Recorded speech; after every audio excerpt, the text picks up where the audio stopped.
Finalmente chegou esse dia. Já tem alguns meses que eu venho falando aqui sobre o lançamento do meu novo livro. E eu digo novo, mas a história é um pouco mais complicada do que isso. Na verdade, esse livro nasceu da união de dois projetos antigos meus. Um deles chegou a ser publicado lá em 2021 com o nome Decaído. Inclusive, quem comprou aquela edição comprou. Quem não comprou, não compra mais. Vai ficar aí como um tipo de relíquia no Kindle de algumas pessoas. Já o segundo livro era uma continuação direta da história, que eu cheguei a chamar provisoriamente de Destemido. E esse livro, coitado, ficou anos parado aqui, perdido numa pasta do meu computador, praticamente pronto, mas ele nunca chegou a ser finalizado. Só que agora eu resolvi juntar tudo isso numa única obra. E não foi simplesmente uma questão de pegar os dois textos e colocar um depois do outro. Eu também escrevi vários capítulos inéditos, especialmente para essa nova versão, expandindo a história e conectando melhor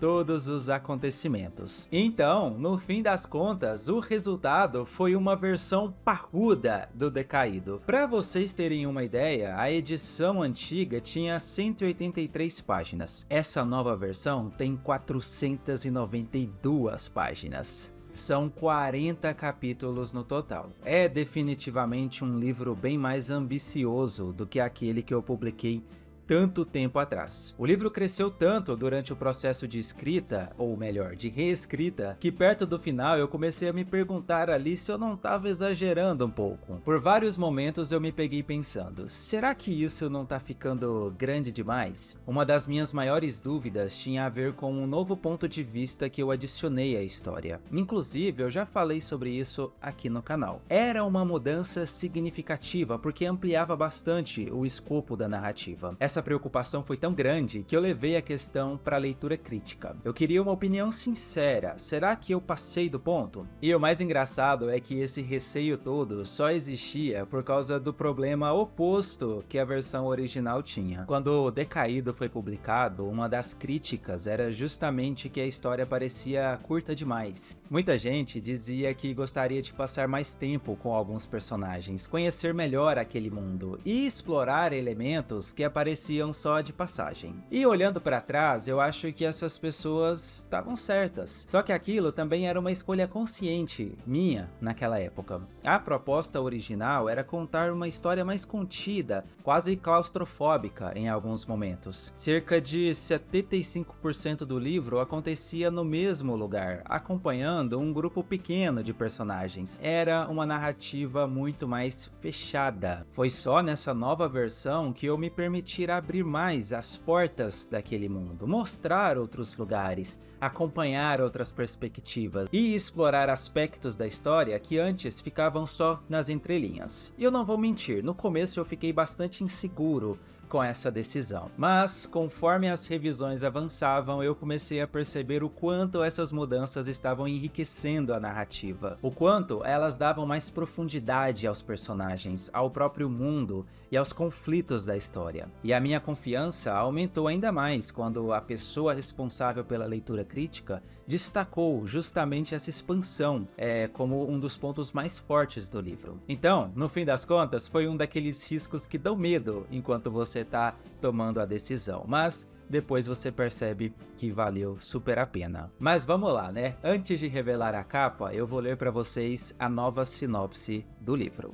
Os anjos estão enfurecidos, a guerra já está 19 anos atrasada, e eles vagam entre as pessoas ao anoitecer, entoando a sua terrível canção. Até quando irão esperar? Nesse mundo, uma guerra ritual deve ser travada a cada 301 anos para apaziguar a fúria dos anjos. Mas o jovem rei Volgarth Ayastaire jamais pretendeu lutar, até despertar nu, acorrentado a uma roda d'água, no auge da pior nevasca da década. Agora, refugiado em uma taverna abandonada, ele precisa reunir forças para aceitar o destino que passou a vida inteira evitando, antes que seja tarde demais para o reino e para si mesmo. Seu caminho cruza com o de Minerva, filha bastarda de um prisioneiro da coroa, disposta a desafiar qualquer lei para libertar o pai. Sem escolha, os dois terão que superar as diferenças para sobreviver naquele lugar, mas um segredo poderá colocar tudo a perder. Enquanto isso, longe dali, o atraso da guerra já cobra seu preço, e sem um rei para liderá-la, a questão não é mais se ela acontecerá, mas quantos ainda estarão vivos quando chegar. É isso aí. Quando eu fui escrever essa nova versão, eu queria preservar aquilo que sempre foi o coração da história: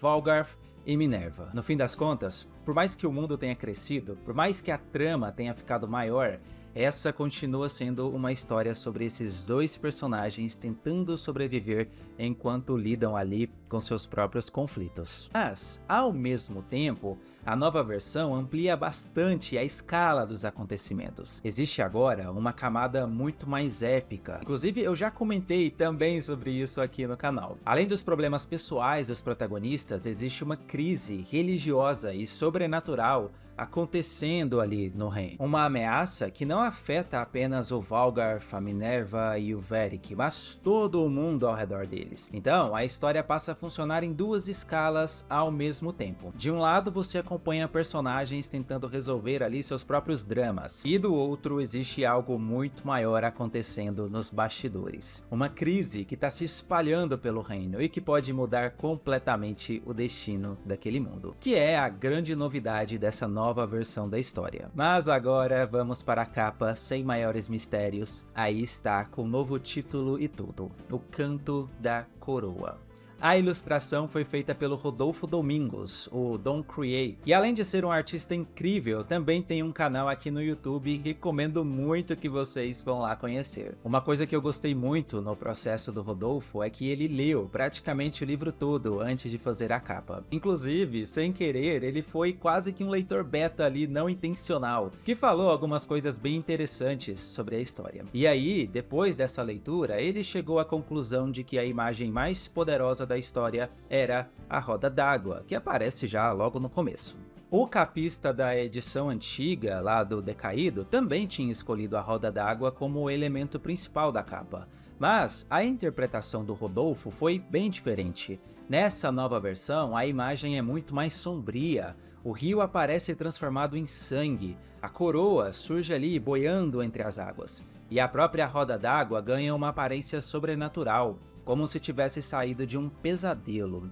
E isso combina muito, tem tudo a ver com a história. Porque a roda d'água tem uma importância enorme. Foi ali que o Valgarth ficou preso. Foi também o destino que Varric persegue ali durante boa parte da sua jornada. De várias formas diferentes, aquele lugar acaba funcionando como um ponto de convergência para muitos dos acontecimentos mais importantes do livro. Então, olhando para a história hoje, eu realmente não consigo imaginar outra imagem para representar o Canto da Coroa. O resultado ficou exatamente do jeito que eu esperava. Aliás, ficou até melhor. E a imagem toda foi feita do zero. Eu vou deixar aí um relato do próprio Rodolfo explicando como foi o processo criativo dele. Bom, o processo para fazer a capa de O Canto da Coroa foi muito interessante porque, ao mesmo tempo que o texto do Lucas ele tem muito do jeito clássico de construir mundo da alta fantasia, ele também quebra alguns paradigmas no texto dele. Então eu busquei fazer com que as propostas que eu apresentei, incluindo a proposta aprovada, tudo nela tivesse um duplo significado.